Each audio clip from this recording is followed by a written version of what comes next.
ഇന്ന് നമ്മൾ നല്ല ടേസ്റ്റി ആയിട്ടുള്ള മലബാർ സ്പെഷ്യൽ ഐറ്റമാണ് ചെയ്യുന്നത്. വളരെ ടേസ്റ്റി ആയിട്ടുള്ള ഈ ഒരു ഐറ്റം ബ്രേക്ക്ഫാസ്റ്റ് ആയിട്ടോ ഡിന്നറായിട്ടോ ഒക്കെ നമുക്ക് കഴിക്കാം. നമുക്കിതെങ്ങനെയാണ് ചെയ്യേണ്ടതെന്ന് നോക്കാം. ഇതിന് വേണ്ടിയിട്ട് 1/4 കപ്പ് തേങ്ങ ചിരകിയതും ഒരു സവോളയുടെ പകുതിയും, സവോളയ്ക്ക് പകരമായിട്ട് ചെറിയുള്ളി ഉപയോഗിക്കുന്നതായിരിക്കും കൂടുതൽ ടേസ്റ്റ്. 1 ടീസ്പൂൺ പെരിഞ്ചീരകം ഒന്ന് ചതച്ചെടുത്തതും കൂടെ ഇവിടെ എടുത്തിട്ടുണ്ട്. ഇതൊന്ന് മിക്സിയിൽ കറക്കിയെടുക്കണം. അടുത്തതായിട്ട് 1 കപ്പ് പത്തിരിയുടെ പൊടിയും 1/2 കപ്പ് പുട്ടിൻ്റെ പൊടിയും കൂടി ഇവിടെ എടുത്തു വെച്ചിട്ടുണ്ട്. ഇനി തിളച്ച വെള്ളത്തിലൊന്ന് കുഴച്ചെടുക്കണം. 1/2 കപ്പ് പൊടിക്ക് 2 കപ്പ് വെള്ളം തിളപ്പിക്കാൻ വേണ്ടിയിട്ട് വെച്ചിട്ടുണ്ട്. ഇതിലേക്ക് ചതച്ചെടുത്ത കൂട്ടുകൾ ചേർത്ത് കൊടുക്കാം. 3/4 ടീസ്പൂൺ ഉപ്പും കൂടെ ഈ സമയത്ത് ചേർത്ത് കൊടുക്കുന്നുണ്ട്. വെള്ളം നന്നായിട്ട് വെട്ടി തിളയ്ക്കുമ്പോൾ പൊടികൾ ഓരോന്നായിട്ട് കുറേശ്ശെ ചേർത്ത് കൊടുക്കാം. അതിനുശേഷം തീ ലോ ഫ്ലെയിമിലേക്ക് മാറ്റാം. നന്നായിട്ട് പൊടികളൊക്കെ ഒന്ന് മിക്സ് ചെയ്ത് കൊടുക്കാം. പൊടികൾ മിക്സായി വെള്ളമൊക്കെ വറ്റി വരുമ്പോൾ ഇത് അടുപ്പത്ത് നിന്ന് മാറ്റാം. അതിനുശേഷം കൈകൊണ്ട് തൊടാൻ പറ്റുന്ന ഒരു പാകമാകുമ്പോഴേക്ക് ഇത് കൈകൊണ്ട് നന്നായിട്ട് കുഴച്ചെടുക്കാം. 2-3 മിനിറ്റ് നന്നായിട്ട് കുഴച്ചതിന് ശേഷം വീഡിയോയിൽ കാണുന്ന ഷേപ്പിലാക്കിയെടുക്കാം. കുഴച്ചെടുത്ത മാവൊക്കെ നന്നായിട്ട് ഷേപ്പ് ചെയ്തെടുത്ത് വെച്ചിട്ടുണ്ട്. ഇതിനി ആവിയിൽ വേവിച്ചെടുക്കണം. ഇവിടെ ഒരു അപ്പച്ചെമ്പിലാണ് വേവിച്ചെടുക്കുന്നത്.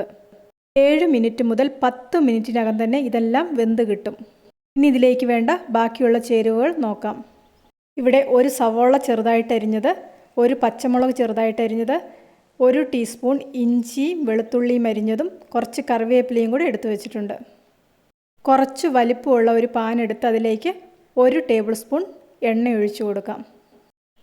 എണ്ണ ചൂടായി വരുമ്പോൾ അരിഞ്ഞു വെച്ചിരിക്കുന്ന ചേരുവകളെല്ലാം ഇതിലേക്ക് ചേർത്ത് കൊടുക്കാം. ഈ ചേരുവകളൊക്കെ നന്നായിട്ടൊന്ന് വഴറ്റിയെടുക്കണം. ചേർത്തിരിക്കുന്ന ചേരുവകളിലേക്ക് ആവശ്യമായ 1/4 ടീസ്പൂൺ ഉപ്പും കൂടെ ഈ സമയത്ത് ചേർത്ത് കൊടുക്കാം. അതിനുശേഷം ഇത് നന്നായിട്ടൊന്ന് വഴറ്റിയെടുക്കാം. പച്ചരുചിയൊക്കെ മാറി കളറും ചെറുതായിട്ടൊന്ന് മാറുന്നത് വരെ വഴറ്റിയെടുക്കണം. ചേരുവകൾ നന്നായിട്ട് വഴന്നു വരുമ്പോൾ ഇതിലേക്ക് 1/2 ടീസ്പൂൺ മുളക് പൊടി, 1/2 ടീസ്പൂൺ മഞ്ഞൾപ്പൊടി, 1 ടീസ്പൂൺ ഗരം മസാല, 1 ടീസ്പൂൺ മല്ലിപ്പൊടി, ഇത്രയും പൊടികളാണ് ചേർത്ത് കൊടുത്തിരിക്കുന്നത്. പൊടികൾ ചേർക്കുന്ന സമയത്ത് തീ എപ്പോഴും ലോ ഫ്ലെയിമിലായിരിക്കണം.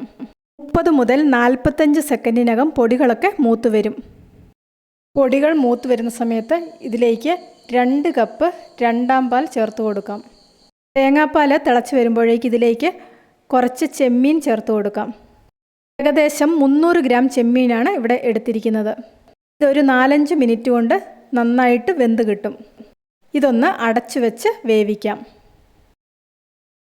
ഇവിടെ ഏകദേശം ഒരു 5 മിനിറ്റ് ആയിട്ടുണ്ട്. ചെമ്മീനൊക്കെ തേങ്ങാപ്പാലിൽ കിടന്ന് നന്നായിട്ട് വെന്ത് വന്നിട്ടുണ്ട്.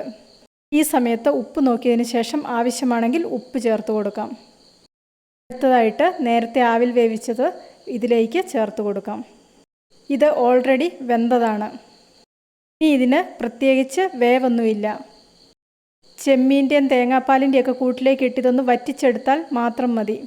അങ്ങനെ ചെയ്യുമ്പോൾ ഈ പിടിയിലേക്കൊക്കെ നന്നായിട്ട് തേങ്ങാപ്പാലിൻ്റെയും ചെമ്മീൻ്റെയൊക്കെ ടേസ്റ്റ് പിടിച്ചു വരും. ഇപ്പം പാത്രത്തിലുള്ള തേങ്ങാപ്പാലൊക്കെ നന്നായിട്ട് വറ്റി വന്നിട്ടുണ്ട്. അടുത്തതായിട്ട് ഇതിലേക്ക് ചേർത്ത് കൊടുക്കുന്നത് നേരത്തെ 3/4 കപ്പ് കട്ടി തേങ്ങാപ്പാൽ മാറ്റി വെച്ചിട്ടുണ്ടായിരുന്നു. അത് ഇതിലേക്ക് ചേർത്ത് കൊടുക്കാം. അതിനുശേഷം തിളപ്പിക്കുകയോ വറ്റിക്കുകയോ ഒന്നും ചെയ്യേണ്ട ആവശ്യമില്ല. നന്നായിട്ട് ചൂടായി വരുമ്പോൾ തന്നെ തീ ഓഫ് ചെയ്ത് കൊടുക്കാം. ഇതുപോലെ ആവി വരുന്ന സമയത്ത് തീ ഓഫ് ചെയ്ത് കൊടുക്കാം. വളരെ ടേസ്റ്റി ആയിട്ടുള്ള ഒരു ഐറ്റമാണ്. എല്ലാവരും ഒരു പ്രാവശ്യം ഇതുപോലെ ഒന്ന് ചെയ്തു നോക്കുക. കാസർഗോഡ്, കണ്ണൂർ സൈഡിലാണ് ഈ ഒരു ഐറ്റം കൂടുതലായിട്ട് ചെയ്തു വരുന്നത്. പുതിയൊരു റെസിപ്പിയുമായിട്ട് വീണ്ടും കാണാം.